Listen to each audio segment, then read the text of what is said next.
Hello, sim racers. I hope you're doing well. I'm doing well myself. So, in this video, I'm hoping to compare between the Fnatic CSL DD and the Thrustmaster DD. So, those are just my predictions regarding the Thrustmaster DD. And what I think you should do in either case, either go for the Fnatic DD or the Thrustmaster DD, upcoming Thrustmaster DD. So, in my comparison, I also taken into consideration the TGT2 that has just been recently released by Thrustmaster. Reason being to just give us an idea about the pricing of their upcoming Thrustmaster DD. So, on the Fnatic side, we know that uh, it's either 5 Newton meters or 8 Newton meters, depending on the bundle that you go for. The TGT2 is about 6 Newton meters, and Thrustmaster DD, I would predict between a minimum of 6 um, and I'd say the sky's the limit. I'm not sure how far up they would want to go. Now, the other thing that we might want to take into consideration is that we're not sure if Thrustmaster is going to compete directly against the podium, or is it just going to be something along the lines of the CSL DD. So that's one thing to take into consideration. But I feel like either case, the DD base on its own should be cheaper than the high end than the high end Fnatic DDs. And reason being, apparently this base has been in development about 2 years or 3 years now. So there've been rumors a long time ago, I remember, about this. So yeah, so could be something cheaper. So it could be that Thrustmaster was trying to undercut them, but the CSL DD was sort of like a shock to Thrustmaster. And if you've read the tweets, that or the response that Thrustmaster tweeted when the CSL DD was first announced,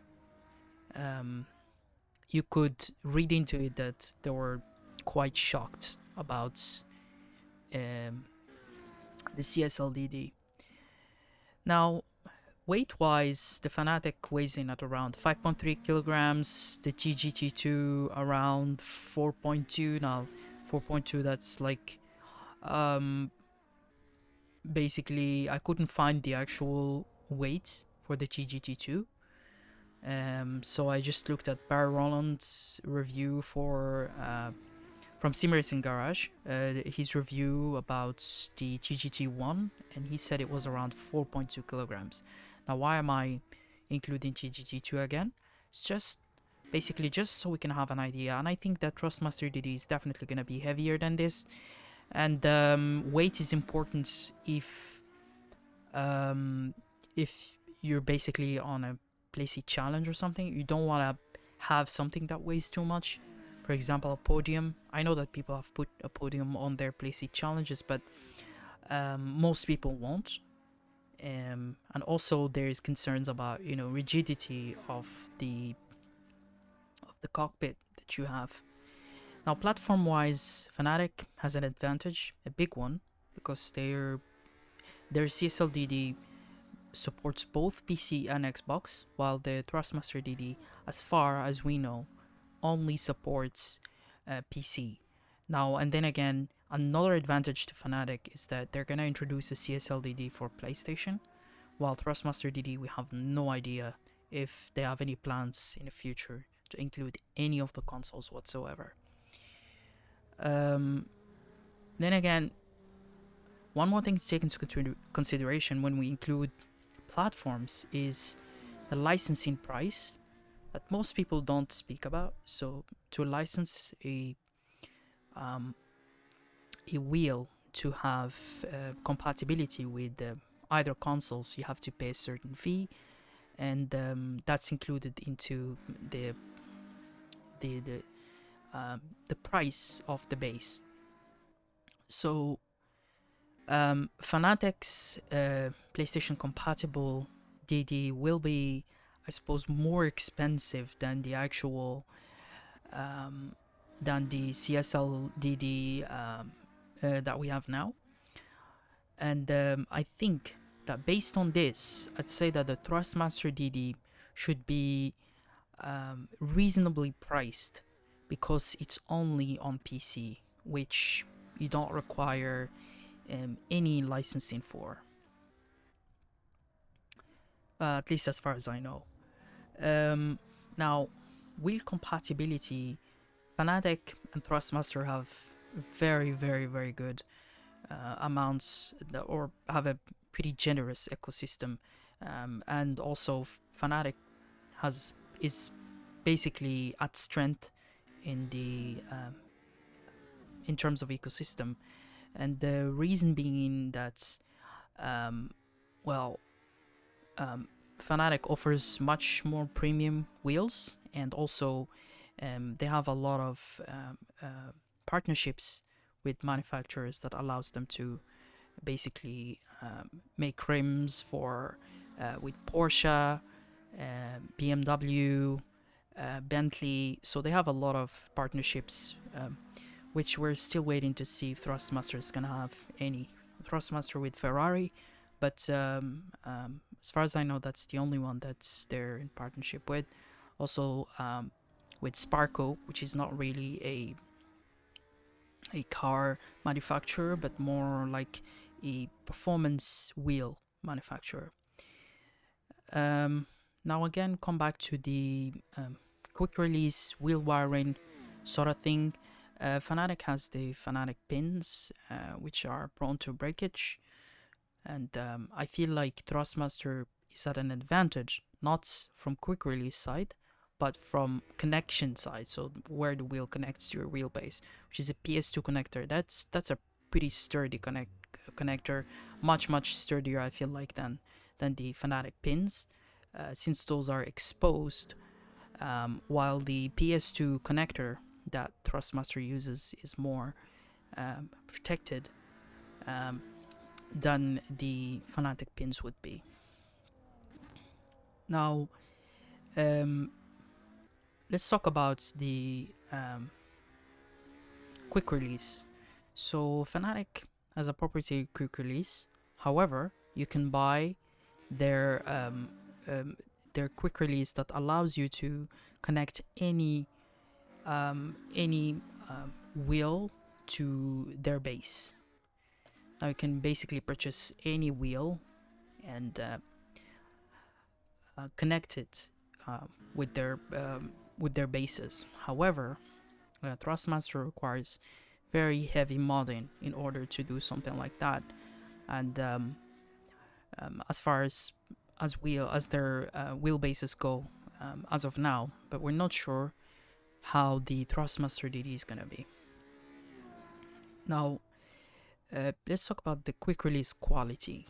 Now, Fanatec has two kind of quick releases that they have on their wheels. They have the plastic cheap one that is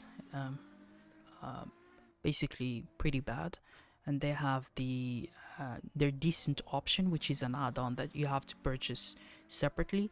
At least this is with their low-end wheels. Low-end, well, they still cost a lot of money, but yeah.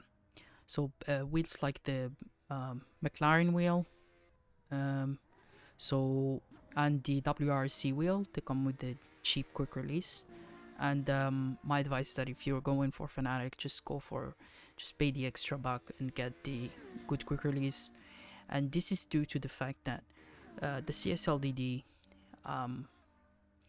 has some issues with the tightness of the quick release around the around the DD shaft, and yeah, that creates a problem, and which is essentially the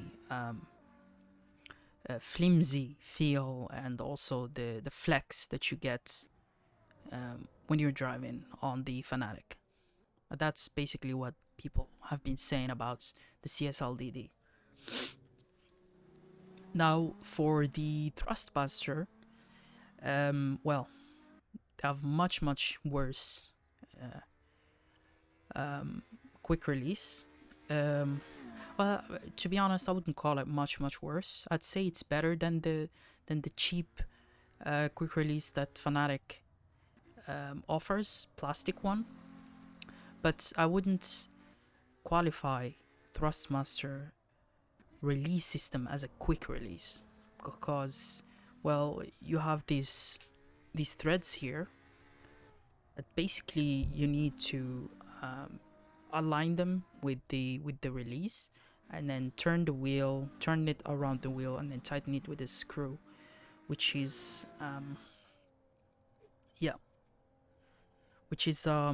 not really a quick release, but it's better than the cheaper quick release that Fanatic offers with their base wheels. Now, in terms of customer support, Fanatic has pretty decent customer support in Europe, and below average customer support outside of Europe. But because of Thrustmaster's reach, they have a much better support, and they also have a separate platform for their support. Basically, they have a separate website for the support. Now, one of the advantages of Thrustmaster is that, well, if you go for a Thrustmaster wheel, you basically can get them from a lot of resellers, as opposed to Fanatic, which you can only get from the website, from their own website or platform, which is good and bad at the same time. Well, it's good because you're guaranteed the original price, but it's bad because the original price rarely fluctuates, rarely changes, as opposed to Thrustmaster, where you can get it from multiple places, but if you don't know the actual prices and you don't know the market, you might end up getting ripped off. So, yeah, it's basically positive and negative at the same time. Now, in terms of availability, Fanatic is available as of now. I think they moved their date from the 12th of November to the 9th of December. So basically, if you purchase a CSL DD now, I feel like you're more likely to get it after the 9th of December, and essentially looking towards 2022 more than it is towards 2021. Now, in terms of Thrustmaster, well, they said that they're gonna make an announcement before the end of the year. However, an announcement doesn't mean a release. Well, we would hope that it would be an actual release, but announcements before the end of year with an unknown release. We're not sure. Is it gonna be released this year, next year?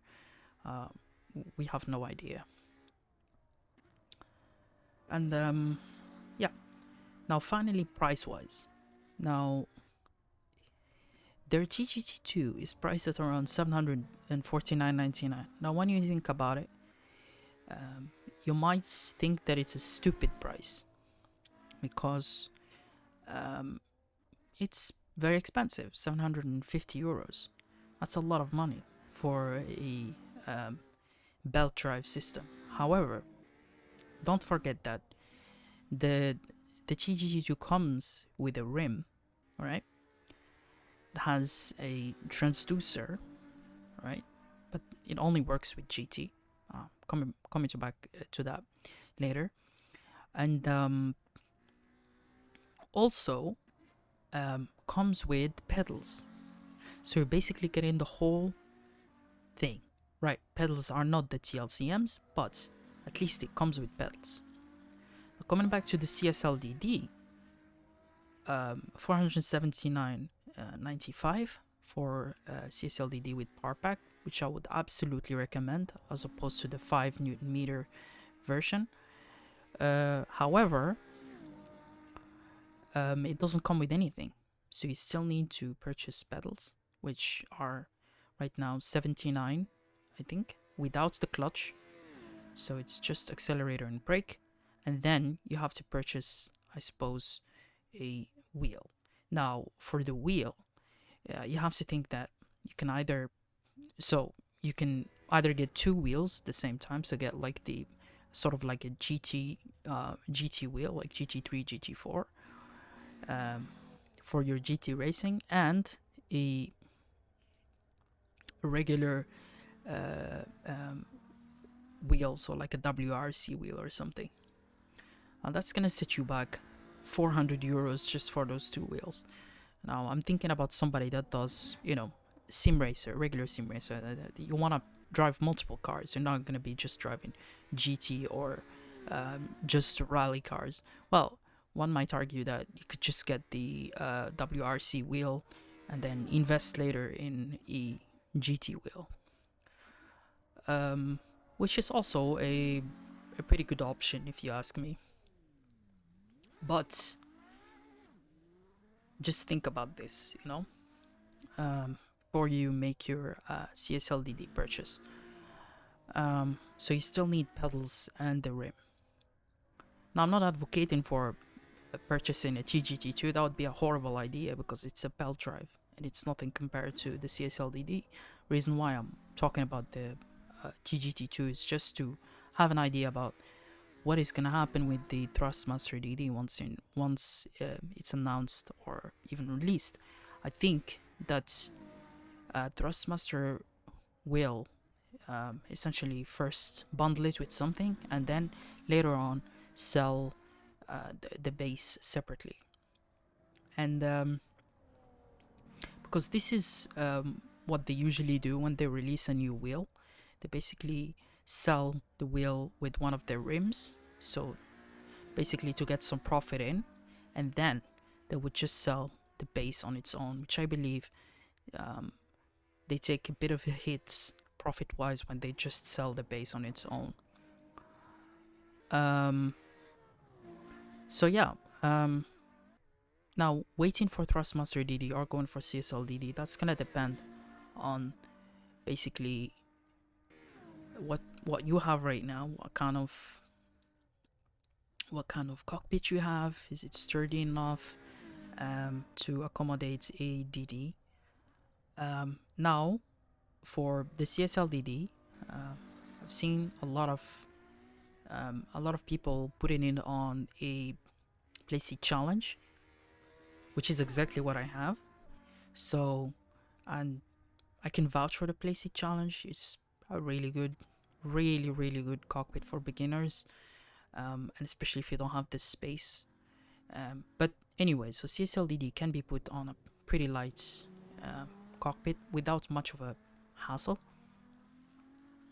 And actually, Carl Gosling made a video about putting a CSL DD on a Playseat challenge, and it was perfectly fine.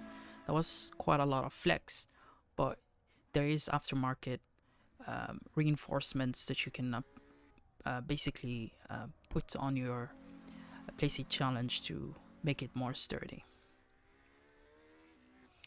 Now, Thrustmaster DD, we're not sure how heavy the wheelbase is gonna be. What kind of price segment is it gonna be? And I think, like I said earlier, it's gonna be competing against the podium bases and not against the CSL DD. And the reason why I think that is that this DD has been in development for quite a long time, as far as the rumors said, and so back at the time there was no CSL DD, no talk of CSL DD, and so Thrustmaster would have been trying to compete against those bigger DD bases that Fnatic offers. Even though Thrustmaster is much bigger company than Fnatic, and they're pretty much a worldwide company. Like, they're pretty much everywhere in Asia, they're in Europe, they're in America. So the very big basically continents and countries. So they're pretty much everywhere where there is a market for it. Fnatic, not as much. Fnatic is a smaller company. Now this leads to another thing is, well, support-wise, like I said earlier, is that you will more likely get better support from Thrustmaster than Fnatic. Now, again, this is take this with a grain of salt, because it really depends on the actual on where you are, country, and a lot of other things. But most likely, because because Thrustmaster is much bigger, you're more likely to have a better experience with the supports than you would have with Fnatic. Now, the other thing that you need to take into consideration is the spending. Like, how much are you going to be spending? So if you're just a casual sim racer and you already have a wheel, I would suggest to hold off, wait until Thrustmaster announces their Thrustmaster DD, and see if it suits your needs or not. If it's too expensive for you, then you can just basically go for the Fnatic CSL DD. But if it's not, if it looks good enough for your needs, then basically you can just wait until the Thrustmaster DD is released and go for it. Now, spending wise, Thrustmaster is much better because they have cheaper products. While quality is not as good as build quality is not as good as the Fnatic, but it's decent for just a regular sim racer, just a casual sim racer. Maybe you do like a few races a week or something. That's more than enough. Thrustmaster is more than enough. Even for hardcore racers, Thrustmaster is more than enough, to be honest. Now, Thrustmaster, because it has multiple resellers like Amazon, you're more likely to find it on sale than you would Fnatic. Fnatic pretty rare sells. Now, I've scouted Fnatic's website for quite a long time, and their prices is pretty much fixed. Like, the V3s are out for like, I think 3 years or 4 years. I'm not sure, to be honest, how long, but it's been a long time, more than 3 years.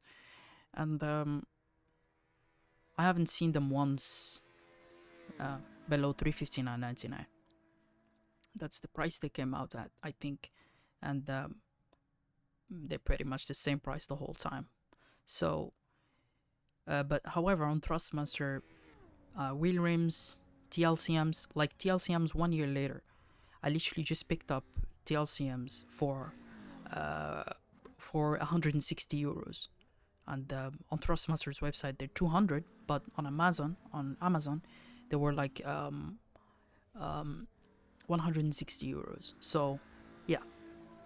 I mean, that's quite a chunk, so 40 euros off.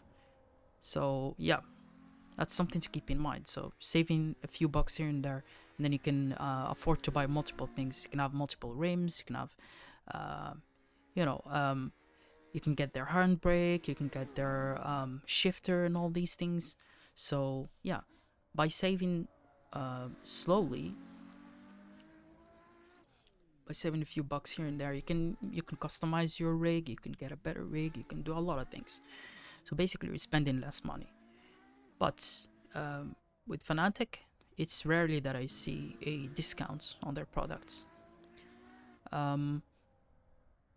Except for I think their Black Friday and Cyber Monday. That's when they have pretty good discounts. But aside from then, not a chance. Product availability, Thrustmaster wins because again, much bigger company, multiple resellers. So yeah, Fnatic generally available. Build quality wise, Fnatic is the king, hands down. So they build their wheels, everything from the cheapest to the most expensive. They look premium, they feel premium. So yeah, that's something to keep in mind. Build quality for Thrustmaster, average. So as far as we have, all their wheelbases are basically made out of plastic. They don't feel that much premium as opposed to Fnatic. So yeah, if you like premium stuff, I guess go for Fnatic. But for me, to be honest, I don't care. As long as my wheelbase is working, I'm fine with it. I don't care what it looks like, what it feels like. Company reach. Now what do I mean by that? So how big is the company? So Fnatic is average. They're pretty good in Europe, pretty bad elsewhere. Thrustmaster is practically worldwide, pretty much everywhere. Well, I'd say except for I think Africa or something. Well, I'm from North Africa, so I've seen some of their products over there, but yeah, I mean, not much. Product pricing, Fnatic, I rated it as high, cause you know how Fnatic is, pretty expensive stuff. Thrustmaster, decent to very good. I mean, decent if you're getting them at base price, and very good if you're getting them at a discount. Like 1 year later, TLCM's 160 euros. Come on, that's insane. I also picked up this open wheel. This one, Thrustmaster open wheel, and guess how much this was for? This was for 120 euros. And this is sturdier than the McLaren wheel that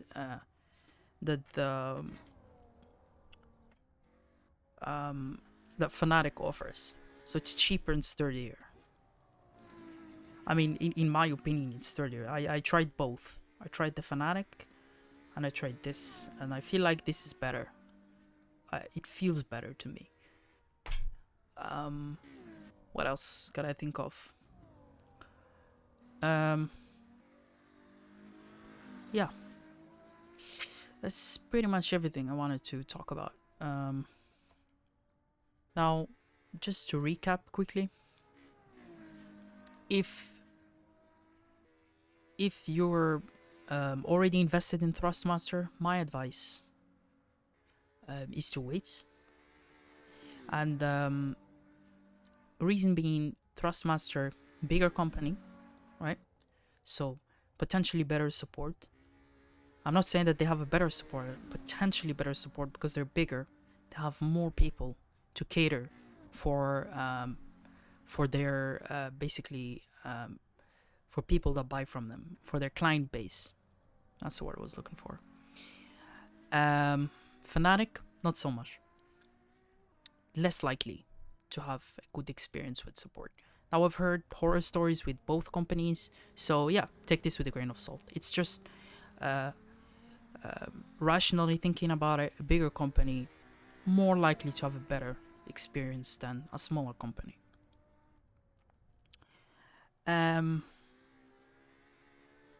Yeah, so if you're invested with Thrustmaster, stick with Thrustmaster. Wait for their announcements for the DD. Now again, one more thing to take into consideration is if you're on PlayStation, because I know a lot of people are on PlayStation, for GT Sport. Now, unfortunately, Thrustmaster didn't say if they will have a DD for PlayStation. So in that case, I'd suggest maybe you can go for the CSL DD PlayStation version, which will be really good. I mean, Fnatic has insanely good quality when it comes to wheelbases and rims and everything. So yeah, so you're not gonna be missing on anything. Definitely not. Otherwise, if you're not on PlayStation, if you're just on PC, my advice is just to wait. Wait for Thrustmaster DD announcement. Maybe it's a much more powerful DD than the CSL DD. We won't know until it's out there. But I think that it's gonna be more powerful. So yeah, and price-wise, I think that Thrustmaster DD should be placed somewhere between the base only. I think between 600 and 900 euros. I feel like that's a sweet spot for a DD, and especially if it's like a 12 Newton meter or even higher, it would be amazing. Now, because it's PC only, that's why I'm saying it's gonna be around those prices. Because we're taking away the licensing for Xbox and PlayStation, which are quite expensive, and quite frankly, not everybody races on those platforms. So it's just, I feel like it's a minority that's on console. In general, to have a better experience in sim racing, it's better to be on PC. Well, you have basically VR options on PC. You can play on VR, which is insanely good. And I would make a video on that later on. You can install mods, a lot of mods, like especially on Assetto Corsa, which is one of the biggest sim racing titles out there. So yeah, I mean, I can think of so many reasons why PC would be better. You can mix and match. You can have V3 pedals with a TSPC racer or something like that, and you're still good to go. I mean, yeah, that's why PC is a lot better than racing on consoles, as well as, you know, other things such as frame rates of the games, so much higher frame rates and so on. So anyway, I'm not here to compare why PC is better, but what I'm trying to say is that I think this is why Thrustmaster went for PC only for the DD, because it's most probably is gonna be for hardcore racers only, and that's the reason why it's PC only, because hardcore sim racers are racing on iRacing, race room experience. What else can I think about? ACC, Assetto Corsa, R Factor 2. So all these Automobilista 2, all these sim racing titles are on PC and work better on PC. If they're on console, they work better on PC. You can play them on VR as well. So yeah, I think that's why Thrustmaster went with the PC version rather than a console version. So they don't waste money where they don't have to. Now, one last thing about Thrustmaster quick release is that I think that maybe Thrustmaster will allow users to change this plastic here, this plastic quick release, or I shouldn't say quick release, this plastic release here with a metal one. Maybe they would sell it separately, or the wheel would come with with it as well. I'm not sure, but yeah, maybe you can replace this with a metal one, and there you go. You're in for a sturdy experience, I think. I guess we will have to wait and see how they will deal with this plastic quick release or release system. But I think it should be fine, even though it's plastic. I think it should be fine with the forces of a DD wheel. So yeah, I guess we'll just have to wait and see what the Thrustmaster DD it will be like. I'm very excited for this, and this is absolutely amazing news for the sim racing community. Getting cheaper wheels. Yeah, so yeah, competition between companies is always great, and then the sim magic as well, joining the fighting against these companies, which will be amazing.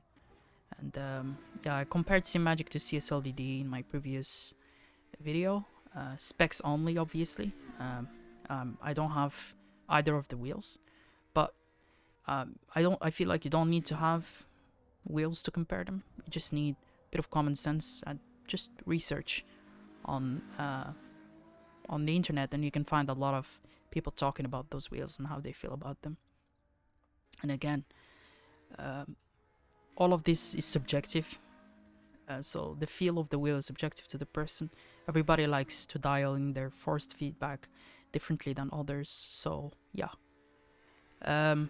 very subjective topic. You may prefer CSL DD over another wheel, or another wheel compared to CSL DD. So yeah, it depends on you, basically, and what you like. Yeah, and that's pretty much it for this video. I'm gonna stop this rant, and if you made it this far, thank you so much for watching, and yeah, maybe consider to subscribe if you like the content, and yeah, I'll see you on the next video. Thanks for watching. Bye.